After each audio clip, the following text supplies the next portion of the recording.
My name is Andrea Dine. I'm the Executive Director here at the Hiatt Career Center, which serves students not only now while they're undergraduates, but for the rest of their lives.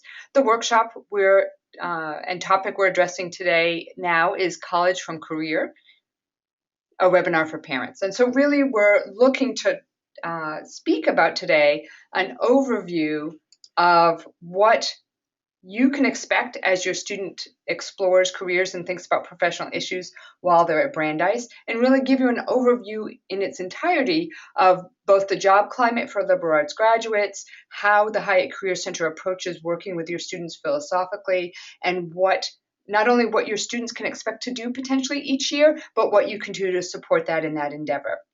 That being said, we'll also look ahead to different times and class years, so you have an idea sort of what's coming your way as your student moves through the process of being an undergraduate student. With me today is Jackie Blesso, Assistant Director of Career Development, and she will be helping field questions and engaging with you through launching polls throughout this particular presentation. Please feel free to submit a question at any time throughout the presentation. We will be fielding questions throughout and pausing to solicit your opinions and perspectives, as well as responding to your particular issues and concerns. So that being said, I'm going to turn to Jackie now. If you have any questions come in so far, we should take into account. It's a little quiet, but that doesn't mean that there are not more coming. Excellent. So by all means, if you're still logging in, take this moment to settle down and get everything that you need, and we're going to go ahead and get started. One of the questions that I have for you as a community of attendees is, we're going to go into sort of what you may have experienced as an undergraduate with a career center, and then how different that is now, both the job market, how people find jobs, and how students engage with the career center. So to that end, we have a poll question for you about how often did you use your career center?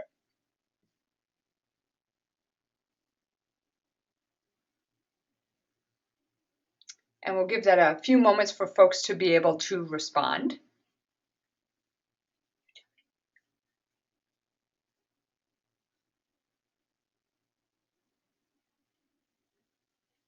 All right, so we'll go have release those results. And Jackie, what does it look like? Well, we have about 50% who very honestly admitted to never attending their career center. Another 15% once, and a surprising number, 35 more than once. So good for you. All right, I'm tremendously impressed for those that you went to your career center more than once. Right now, it's a different world. So when I think back to in my case, late 80s, when I was an undergraduate, I actually had to join the 50% of listeners who never went to the career center ever. I never once, how ironic now, went to my career center as an undergraduate. I was very fortunate to have had wonderful support and mentors throughout my college process, but never went to the career center. If we think back just even 10, 15 years back in a career center, or how employers recruit, it used to be that most students would start thinking about careers senior year, and that was a common thing. And there's a stereotype of career centers even today about, oh, so you work with seniors. And that is really not, in fact, true anymore. We often work with some students even before they get to campus on their resumes for work-study positions. And so your student may have taken advantage of that opportunity over the summer. Students really are thinking about that now. As you know, as parents, you may have had career or internship-related questions to different institutions as you were even evaluating what school you and your students were discussing to attend, so before even you got to Brandeis. So that is a very big shift.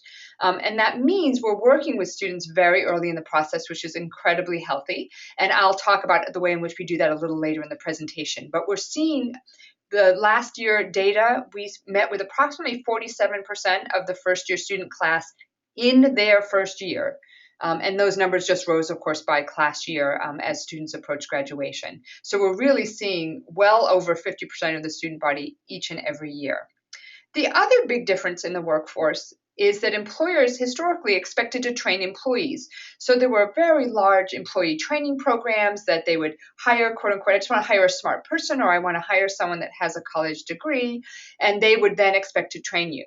That's another big shift. Now employers are looking for college grads that have developed professional skills. And so that is the bulk of what's fueled the passion and energy and anxiety around the internship conversation is that students are now expected to develop some of those professional skills prior to graduation rather than move to a company and have that company do that training for them. And actually, I'm going to go to the last point and then one of the other drivers of that differential is that historically a majority of college graduates were hired by large organizations. So they really had the capacity to have those kinds of training programs. That is not true any longer. More students are hired by medium to small organizations than ever before. And so those organizations don't necessarily have the infrastructure and staffing to do the kinds of historical training programs that we would have seen in the past. The other piece that's a dramatic change, and I'm sure you've experienced this yourself in all facets of your life, is technology is different. And so I was able to find an archive picture only from 1993, so I'm not going back until the 1800s, where job postings were shared. You see the internship bulletin board and you see binders of jobs, and we don't see binders that often anymore. And that's really how folks recruited and students found jobs, was through those mediums. Now, of course, we have an ever-evolving technology that whether they're job searching on their phones or tablets or computers or laptops, etc., there are all kinds of sites and resources and apps, etc., where students will track down jobs and how they will apply to those particular opportunities. So as you can see, that landscape is such that the Career Center has to work very differently. We have a much more industry and creative kind of fast-moving model on how we work with employers. Because if we were to continue to work with employers as we did historically, as you can see just by this very basic overview of then and now, we'd be working with the wrong employers. We'd be only working with those large employers, and we wouldn't be working with them through the mediums that they're actually recruiting students. And that's a responsibility not only for our team that works with employers called the Employer Relations team, but it's also a challenge training and helping our students develop professional skills that are appropriate for each of those mediums. So I often say that business as usual is not going to work for that particular piece. The other thing that shifted in the conversation, and part of this, as we mentioned, is a shift on how and who is recruiting, is there's been a tremendous conversation in the news, and I pulled some recent articles here from the last 2 months through different outlets, news outlets, about the discussion about a liberal arts degree. I argue that a liberal arts degree focuses one on a career and prepares one for a career, not just a job. And so the focus, even working with a computer science major, for example, which is a very desirable skill set, they're not just becoming a computer scientist for their very first job that they're doing responsibilities A, B, and C. They're really developing the skills here, whether that's teamwork, analytical thinking, some of the skills that certainly that employers rank as their top skills desired. They're really developing those skills for a lifetime that will serve them well throughout their career. Because folks that often start out, for example, in a basic computer science program go on to be managers and leaders in their organizations and companies. And so they really need a full skill set that can develop in a liberal arts environment rather than a very micro-focused skill set they developed in a very focused vocational program, which then their challenges moving up and managing could become more challenging over time.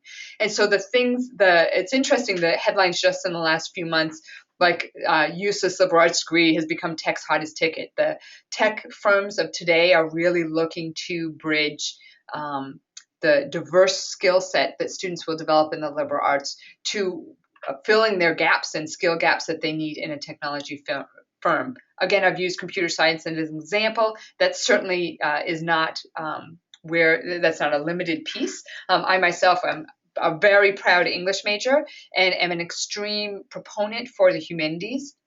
Actually, one of the most desirable majors for quite a variety of companies is a philosophy major. So I wouldn't discount either the social sciences or humanities. I think they're really critical areas of study in which students develop the skills that are most desired by employers. Also, this is a slide just to assuage your fears or concerns about what our students do after graduation. So this is the most recent data set we have for the 6-month out survey for the class of 2014. Our students do well, and these numbers, though the percentage going to graduate school at any one time directly out of school varies, our numbers look like this every year. I've been here now for about 8 years, and the numbers shifts only slightly, ever so slightly. We ask students when they take this survey, not only to tell us if they have a job, but if they are still job seeking. And so, for example, I would presume if a student is seeking a job, obviously that's quite clear, but a student may have a job, but it may not be the right job for them or their ideal job, but they might be just working a job just to get some money. So we ask them as well if they are also still seeking. We do that for 2 reasons. One, as I mentioned before, we're career services for life. And so we will reach out to those students and continue to work with them as they search for their dream job.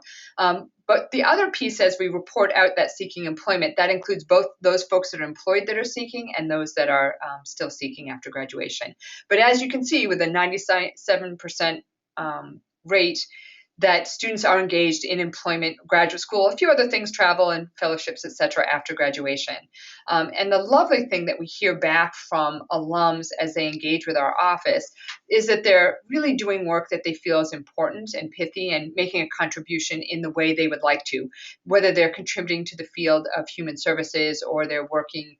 Education, of course, is our highest percentage, but they could be doing scientific research, they could be working in healthcare, they could be in finance, et cetera, and that the students are generally very happy with where they've landed. And because we offer career services for life, then they can engage with us in the future about things like moving up the ladder or changing careers or changing organizations with whom they work. And so those are all the kinds of things we address with students and young alums soon after they've graduated. And so I'm curious, so as we think about it, as you're thinking about your students' future potential paths, I'm going to ask you to think about your own.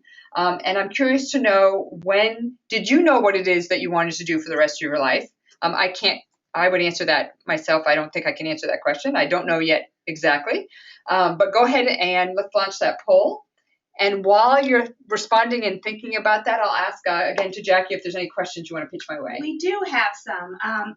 A very common question we see a lot. My son is a freshman and he tells me he has no idea what he wants to major in or what career he is interested in. Is it still worthwhile to visit the Career Center? If so, how can you help him develop possibilities? Yeah, absolutely. And that's a fantastic gold star to whichever parent asks that question. That's a great question. That response is very normal. So let's normalize that first. Not knowing what they want to major in or have a career in is incredibly normal. We have a variety of programs specifically targeted to first-year students. Sometimes coming in on a one-on-one appointment can be intimidating to a student, but joining a group of fellow first-year students that have no idea what they want to do either can be like, oh, I'm not the only one. That's a really good thing. So we do programming as the Career Center in conjunction with academic services. We often partner when working with first years to really address I have no idea what I want to do and I have no idea what I want to major in. The workshop itself is co-coordinated, as I said. Sandra Sylvester on our staff is directly involved with that particular program. And what it does is it actually walks students through the process of how one makes a decision about major and how one makes a decision about careers. The 2 processes are very parallel, and what is often most frightening or paralyzing for a student is they don't understand that there is in fact a process of thinking about value, skills, and interests and exploring those first year, then identifying them and mapping them very explicitly to coursework and particular major, for example, that might be a good match. And there may be multiple majors that are a good match. And then the discussion can move to how do you make a good decision about what is the best one, for example, for you now. And then how do you take that information thinking forward, and how does that potentially then connect to careers? Right now, for most first years, though there are some that were born knowing what they wanted to do, that's an anomaly, that's a much smaller number. Most students don't really know in a very thoughtful, deep way what it is they want to do after graduation. Some students may have vague ideas, or they may have an answer to what do you want to do after you graduate, because they feel like they must or they should, quote unquote, have an answer to that question. And though that's not the case, they certainly may feel the pressure that they need to respond. And so they'll come up with an answer. I often have fun with students chatting about what, when they were little, did they want to do and how has that changed and why. So that piece of making a decision is certainly important. I would say the easiest way for a first year to engage is to come to the choosing a major type workshops. If it's causing your student any kinds of anxiety about, I have no idea what I want to major in, I would certainly encourage them to make an appointment with a career counselor. That is the most common, normal, everyday kind of, for us, super exciting question that we get is, hi, I have absolutely no idea what I want to do, and I don't even know where to start, because we do have processes in place to make them feel more comfortable with the process and help them kind of stand by them as they go through that decision-making process. We have one more on your "That was then, this is now" Oh, slide. sure. You mentioned that students are using technology more and more to access opportunities. Question around maybe sharing some specific examples of how students are accessing employers and opportunities and how they're using technology to interface with the job search. Yeah, absolutely. And we actually just, a piece that speaks to that question about shifts in technologies, we actually just changed technology platforms. And so that the historical, this is for the techie nerds out there, the historical platform we've used, like most databases actually in use in corporations and education today, was based on really 1980s technology that's been sort of advanced throughout time. We moved platforms this year. So our platform where we house job opportunities and our calendar as well as other resources is called Be Hired. So we changed platforms for Be Hired to a contemporary technology. It's actually a startup firm that just started 2 years ago. And it is interface-wise completely native to tablets and phones, and has an app. So now students, when you read about students swiping things, yes or no, they like it, they don't, etc. It actually originally was developed for dating apps. They can swipe through jobs now. And so the software, much like you may have personally experienced either on a Facebook or a LinkedIn, for example, that the software and the technology sees the actions that you take and what you're interested in, and is then able to tailor information directly to your needs. So a philosophy major that's looking to work in professional music might log into Be Hired and see information directly from organizations interested in philosophy majors and that are interested in musicians, because the students has indicated that is an interest.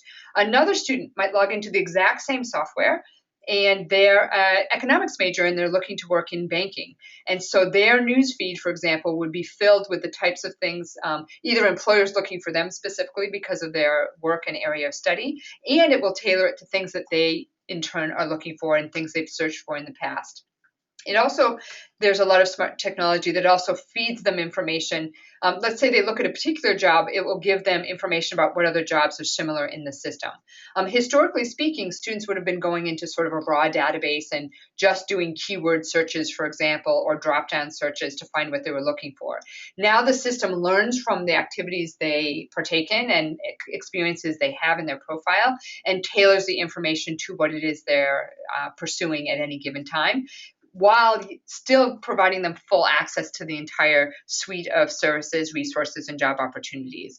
And so that piece is really lovely. I certainly didn't even have a cell phone when I was in college, and I certainly wasn't doing job searching and applying, sending my resume to companies through that medium. The other piece, so the system is native to those pieces and also has an app with it. So again, that's very different than certainly what many of us experienced when we were undergraduates.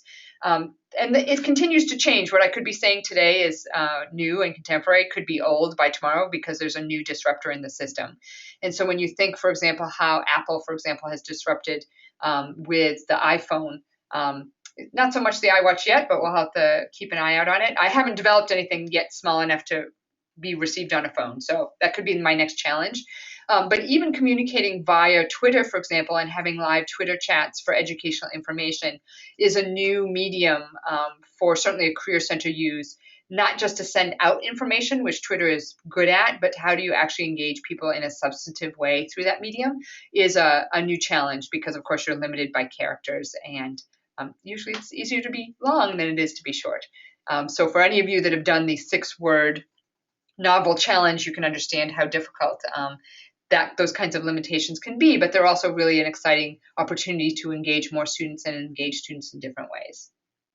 And so with that, so what's the result of our poll? All right, what have we got here? Close the poll.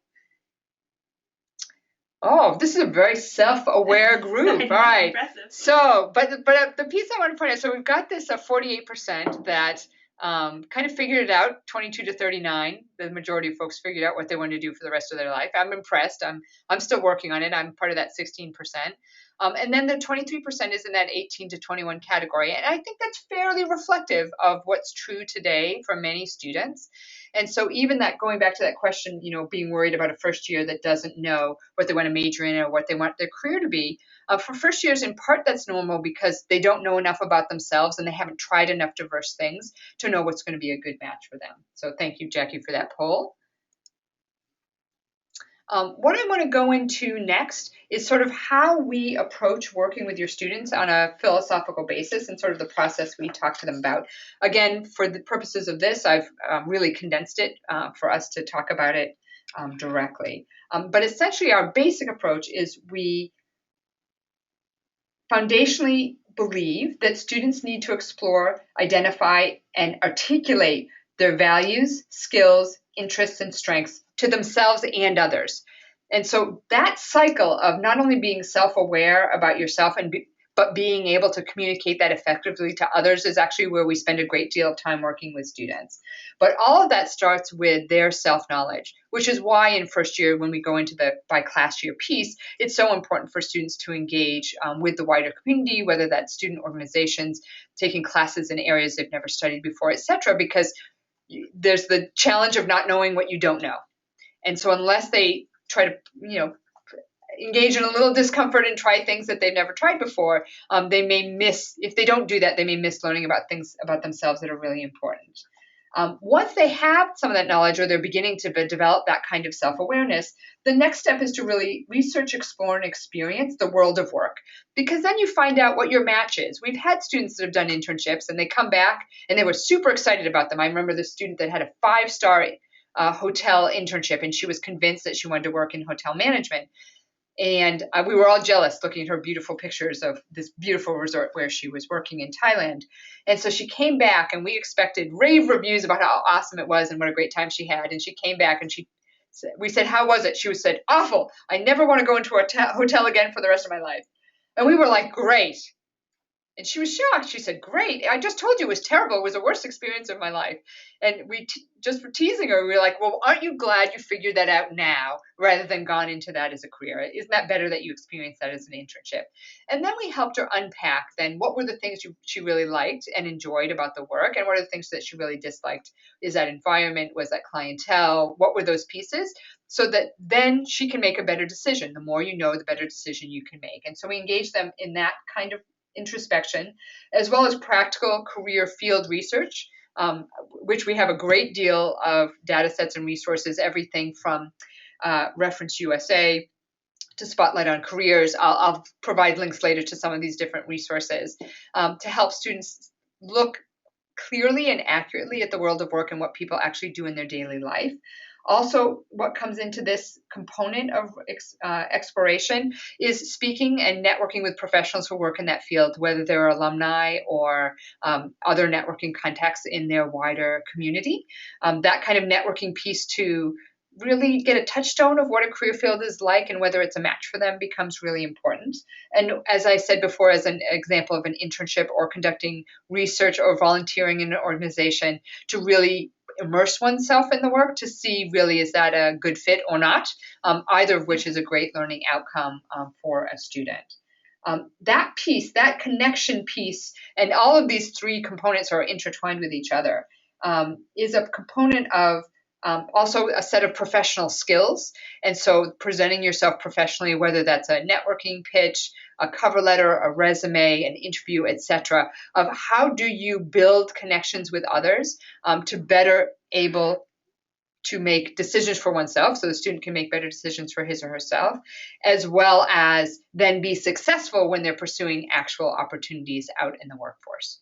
And so that's our approach. Of course, these three pieces are intertwined with each other because, of course, the more you learn about yourself, for example, this student, as a result of this hotel internship, she decided she wanted to go to a completely different direction, and then that brought her back to that reflect piece. So these things are intertwined, but that's the ways in which we work with students as they think about careers and their futures. Here's specific. So now we're going to go deep in specific suggestions for first year, and I'll take questions again at the end of the slide. So if you do have questions you've been holding on to, please do submit them. So in general, first year is such a critical year in that your student is experiencing potentially this kind of transition, both from home and to a college environment for the first time. And so all those opportunities that they have, programs, events, speakers. I'm so excited Justice Bader Ginsburg is coming on campus next semester and speaking. So I encourage you to encourage your student to get into what will be a ticket lottery for that particular event, because it's one of those lifetime opportunities. But anything that they go out there and try to identify values, skills, interests, and strengths.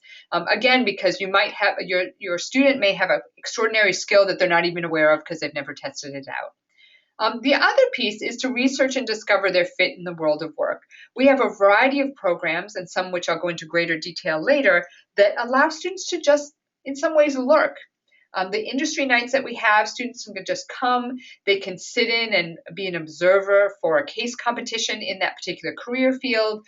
They can network and chat with alumni who work in the field, as well as employers who represent that particular industry as well. And so it doesn't have to be like, I know what I want to do, but that kind of sounds interesting. I'm going to chat with a couple people there and just get a little bit better idea of what that work and what that industry is actually like. The other thing they can do is build professional skills.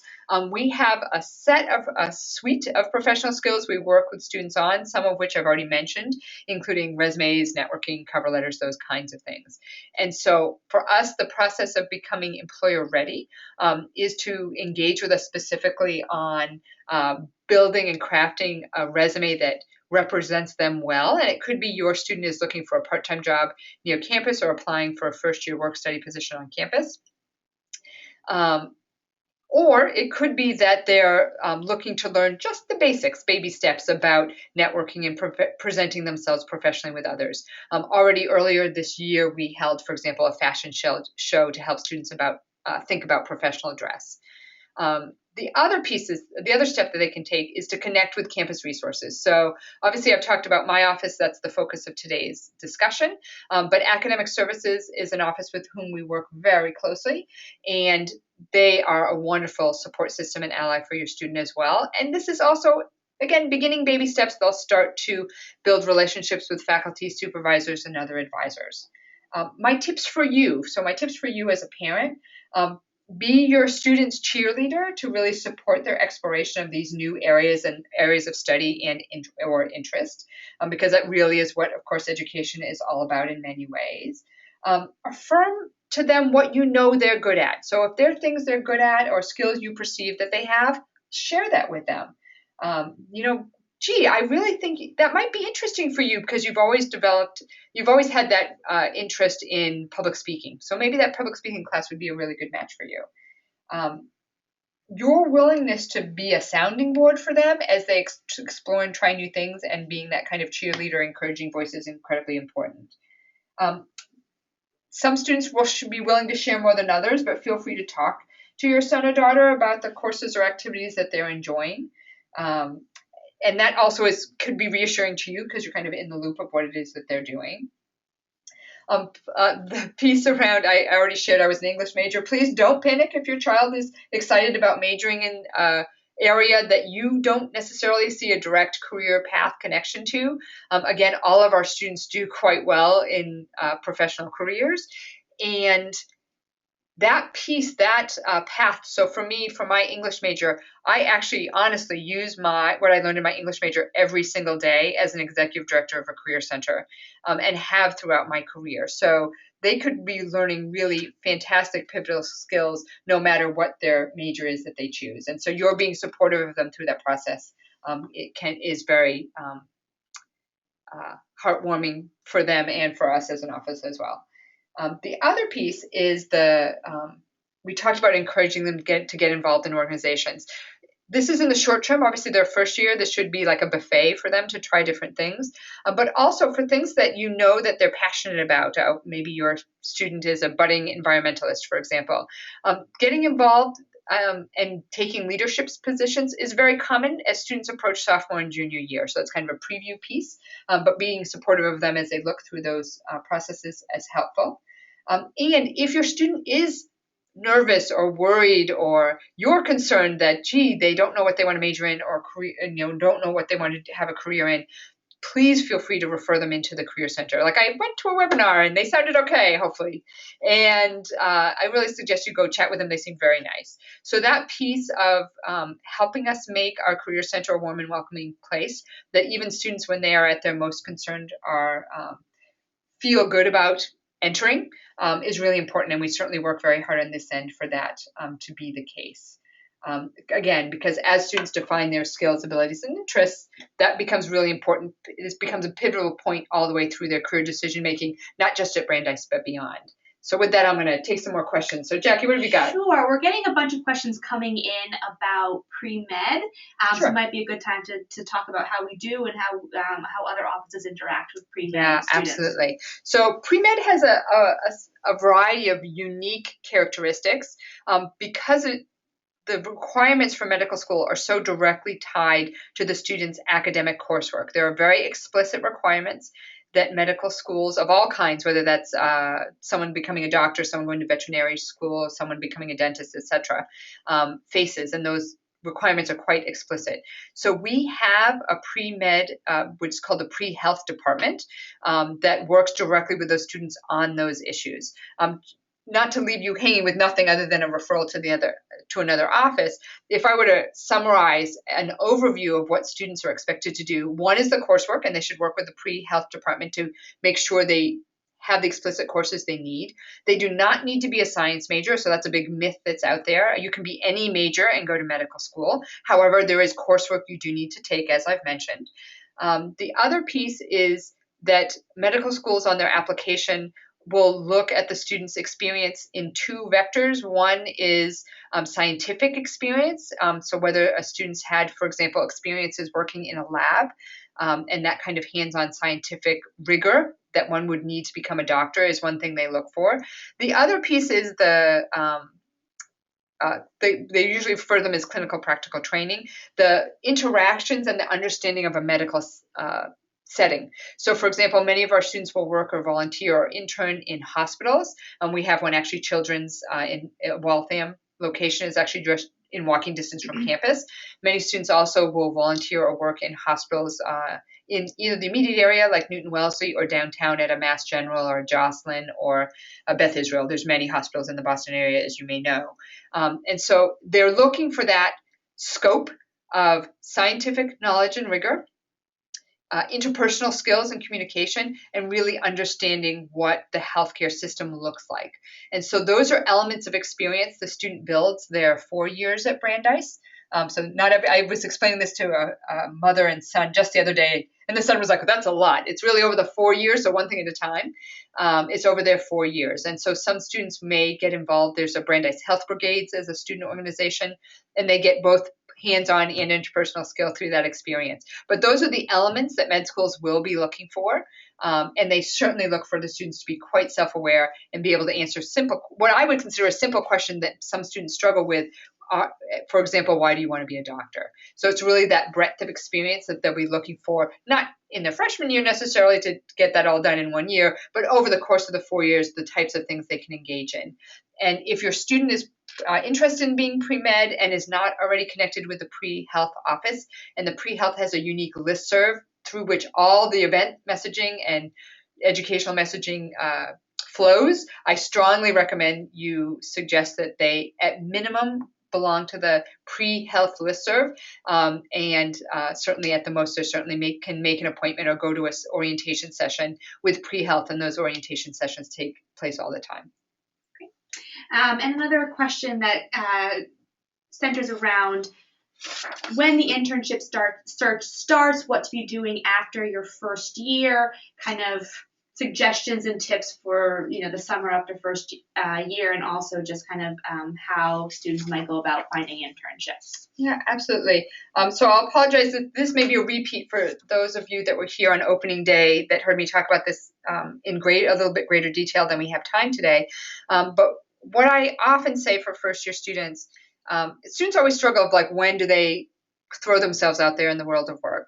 The challenge that first year students face is that they are competing for internships with sophomores, juniors, and rising seniors. And so that can be a challenge, right? If you're an employer and you're looking at resumes with different skill sets, you're going to go with the person that has the most skills. That being said, so that can be challenging. They could be in some ways beat out by their future selves in that particular process. But here's some things that first years can do pretty effectively.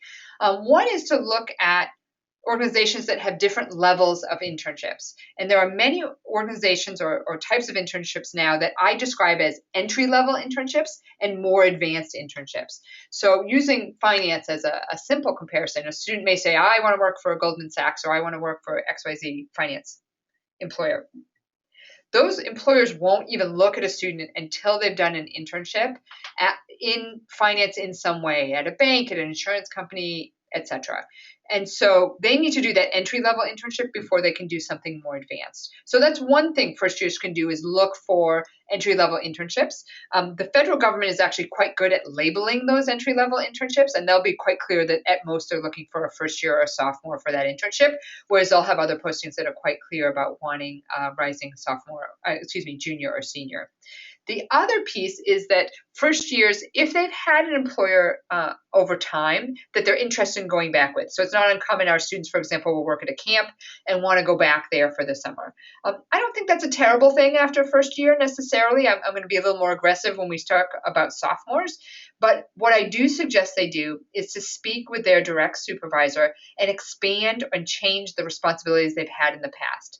So for example, if they've been a camp counselor, and one of the areas of interest they have is marketing, I would suggest they speak to their supervisor about getting involved with the camp's social media and online web presence, for example, and getting involved with some of the marketing initiatives the organization has done.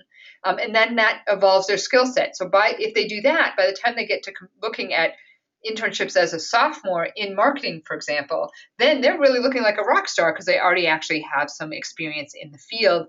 Even though they've never technically done an internship in that particular field, they've had responsibilities that are complementary and that are kind of a natural translation to that field.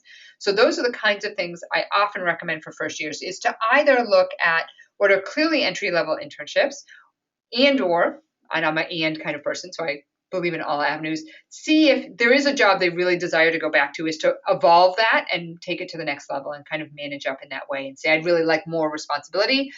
This is what I'm interested in. I'm interested in finance. I'm interested in marketing, or exploring it, even if they find out they don't like it, is a really lovely way for them to move forward professionally in a way that feels appropriate and comfortable for them. All right, so I'm going to head on to our sophomore and junior year. So expanding on that, I've already previewed a little bit for sophomore year. The things that students should be thinking about sophomore and junior year certainly is study abroad. Even those students that pursue and engage in study abroad junior year, they actually start that conversation and application sophomore year. So that piece is important. There are some fellowships that also start pursuing folks junior year, like I've listed a few here.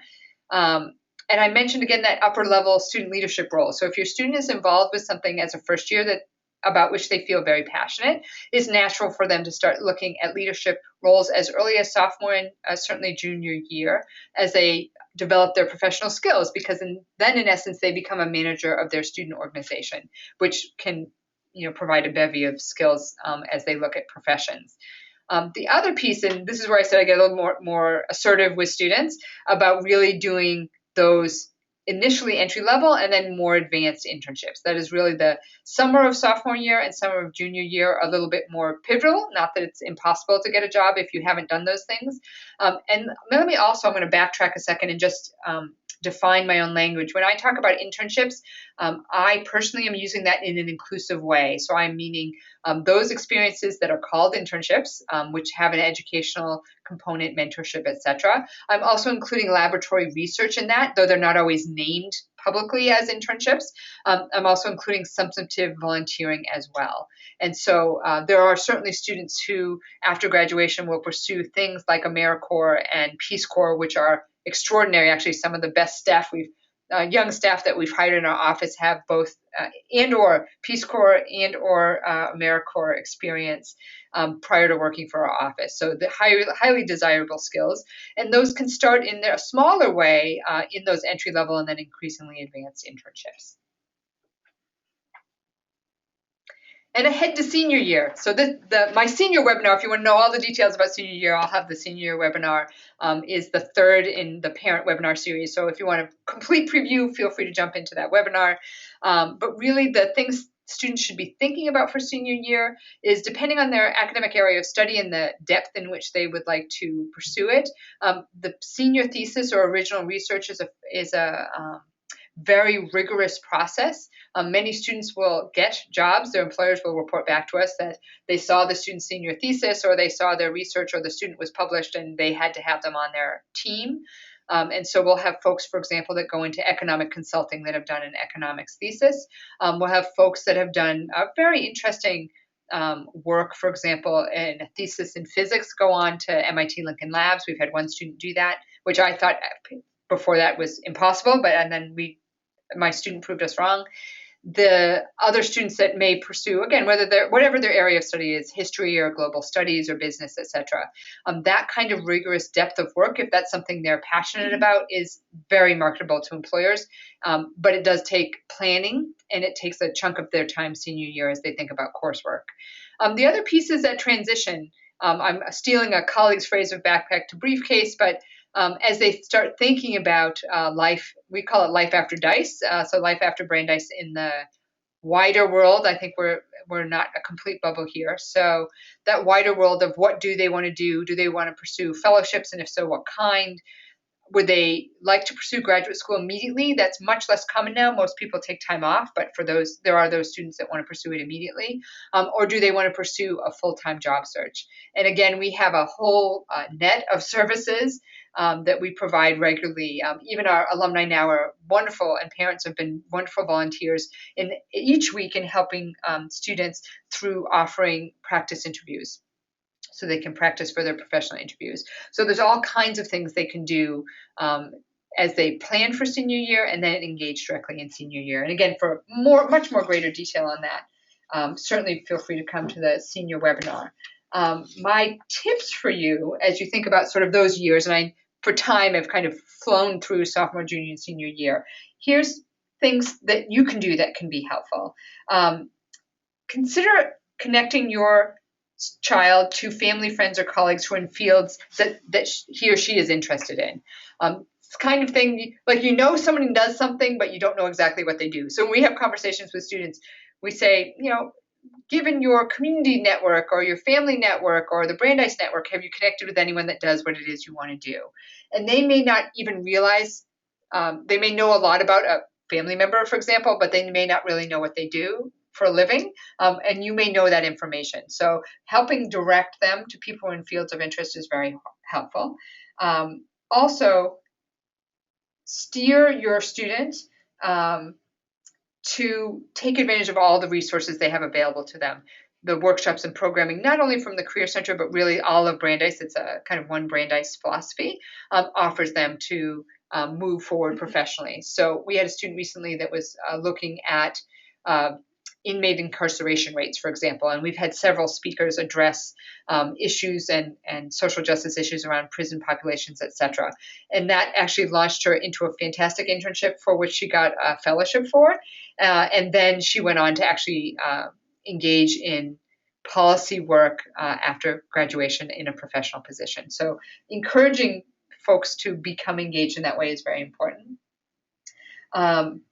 One thing, I talk about this more in the senior presentation. One thing I strongly encourage you to do is make sure that your student does their own work. they will be the ones sort of sitting directly across from employers, both for their internship and job applications. And so again, in some ways being their cheerleader, like I talked about being a cheerleader for first years, like you can do this, like I know you can do this, and you make sure you do your homework in these steps and then you'll be good to go. Being that support structure and voice that they're going to be okay and that they'll be successful in this process. We can see that outcome. We can see that in the anxiety or not that students have when they come into interview and the confidence they have when they present themselves to employers. So that positive reinforcement piece is incredibly important. Because as you know, going through an internship search or job search may or may not be the first time they're experiencing rejection, for example, as they apply for things, and that they may translate as failure, but the rest of us who have been through the process might say that's really normal. You should be applying for 20 internships as you do your internship, not just one. And to be rejected by an employer saying that they're not going to interview you or receiving no message is perfectly normal, rather than having them run the risk of internalizing that there must be something wrong with them that they didn't get a particular position. Again, this is a new process for them. They've not had this experience before. And so reassuring them that what they're going through is normal is very helpful. Okay. Examples. I promised to give you specific examples of the kinds of things that we do. And I mentioned industry nights already. Very common for our industry nights include a case competition. And so I've actually started already looking at some of the competitions we'll be having for this year's Biotech Forum in November. There's also often a speaker or a panel, a group of professionals in that field that speak to students. And sometimes that's one-on-one, and sometimes that's with a larger group. And then the larger networking. So just recently, I'll talk about the career fairs or another piece. We don't have career fairs in the kind of old-fashioned traditional sense of, hundreds of employers that you don't really talk to stacked up in a room. Ours are very networking oriented. So just yesterday was a social impact career fair, and that was a tremendous number of organizations involved with human services, environmentalism, education, etc. Peace Corps was there, State Department was there, a variety of organizations in those scientific research groups that were there that dealing with the environment, etc. So students could just in a very casual setting go up of all class years and speak to those organizations, employers, and alumni. So it really is a lovely opportunity. We also have employers host spotlights and information sessions to share information about their field and their firm. There are other things that we do. There's a big long list, and actually I'll refer you also to our parents page in a later slide.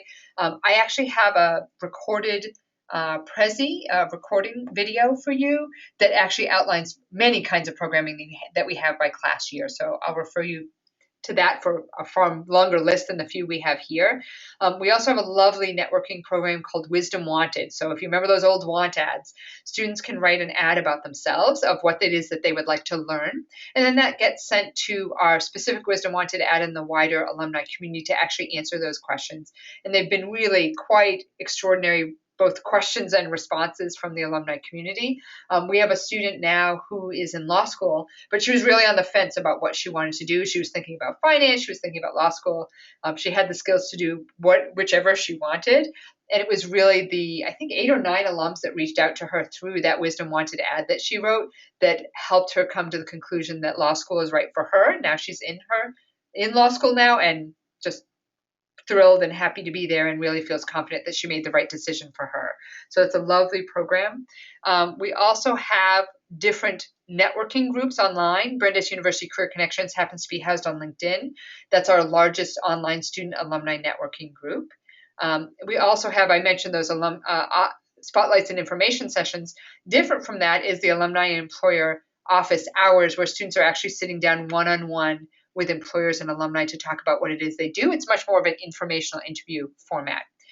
Other standalone things we have throughout the year are etiquette dinner, and we do networking and events in various cities throughout the U.S. We focus on where most of our students are. I have to give a shout out to the Chicago alumni group. They host the best events. They are so excited to help students. I think they've almost adopted students, Chicago students. So they're very, very involved, which is lovely. And we're working on developing that kind of relationship with some of the other alumni groups. Other common places we'll have is we have events in January in San Francisco, New York, Boston, DC. We've also hosted events other places. Miami comes to mind, as well as Toronto. We've done things throughout the country. Excuse me. Our database itself is actually really, our news platform that I mentioned earlier is wonderful in that it is incredibly geographically diverse. And so that also helps students as they look for things around the country, if not certainly beyond the United States as well. The other option piece, and I'll actually review this in a second. Let me check in with you, Jackie, to see if there's some questions that folks have. Are we up to date? We are up to date. Excellent. Thank you. So again, should you have questions, feel free to submit at any time. The other piece is the option for you to get involved with Brandeis as well. I just mentioned things like Wisdom Wanted and some of the information sessions and events that we have. We plug parents in as experts in their fields in very much the same way we do as that we plug in alumni. So you can see some parents that have been involved with us down below in the photos. You too are experts in your own career field, and it's very funny. One of the physicians that we work with that actually through now the pre-health department runs a program where students that are pre-med students that are interested in doing scientific research in a hospital setting or shadowing or interning with a physician, there's a matching program for them. And he is a physician, and he said, I will open up my whole network. He was just amazing of all these contacts. He runs a program where he further trains surgeons in specialties. So he has this incredible network personally. So we created an application system for students to be able to apply for these opportunities, and he actually personally matched them with people in his network. And that's now evolved to a standalone program that we have a set of physicians that volunteer every year to take on pre-med interns and shadow them and do internships with them in their hospitals. And so that's been an incredible example of sort of on a macro level what a parent has done. His student happens to hate science and mathematics and will have nothing to do with his field. And so we, as appreciative as we are, we're like, wow, this is really fantastic that you're doing this with Brandeis, and we're so excited. We're sorry your son isn't involved in that. He has no interest in science whatsoever. And he said, well, I can only hope that there's some parent, whenever my son decides what he wants to do, that there will be some parent out there that will be able to help him. So we do have a variety of opportunities. And again, you'll get the slide show after the presentation where you could volunteer should you want to. So we're going to ask a quick question about that, about whether you are potentially interested in volunteering or receiving more information about volunteering. And so we'll launch that.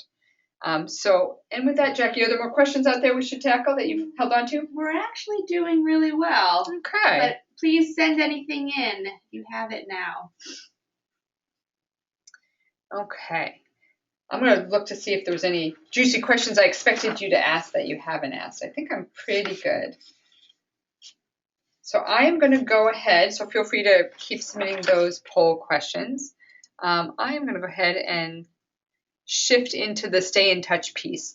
So please know that we want your feedback about this workshop and others. Certainly if you have ideas about future webinars you'd like parents to have engaged with parents. We actually just had a meeting today with another office on campus that is interested. They said, oh, we didn't know there was someone else doing this kind of programming for parents, and they will, I think, soon follow us, which would be lovely. So please feel free to share ideas you have about types of programming you are interested in as a parent, and give us feedback specifically satisfaction-wise and substantively-wise about this particular workshop. Should you have asked a question that we did not address in this webinar, again, feel free to send it in anyway, and we'll respond back by email with a response to your question if we didn't have a chance to get to it. Other resources for you as a parent. I actually work with someone that works with the parent Facebook group. It is incredibly active and engaging, so I do recommend that. We also specifically have a whole section of our Career Center website for parents. So if you go to our main page and click on the parent button, you'll get to those specific parent resources. And again, I shared earlier the information, and it's a handout of this webinar as well, about destination data. We provide that in overview, as we did in the slideshow, but in a much more granular, deep, explicit level on our website as well. So if you're interested, if you're a data geek like myself and you're really interested in digging into that, we provide that publicly on our website for your perusing pleasure. Any final questions we got, Jackie? Don't see any that have come in recently, Andrea. Okay, fantastic. So thank you, everyone. Thank you for taking your time out to join us today. Should you have questions and want to follow up, we'll be sending you that follow-up information, and wish you the best and wish your first-year student the best as well. Take care.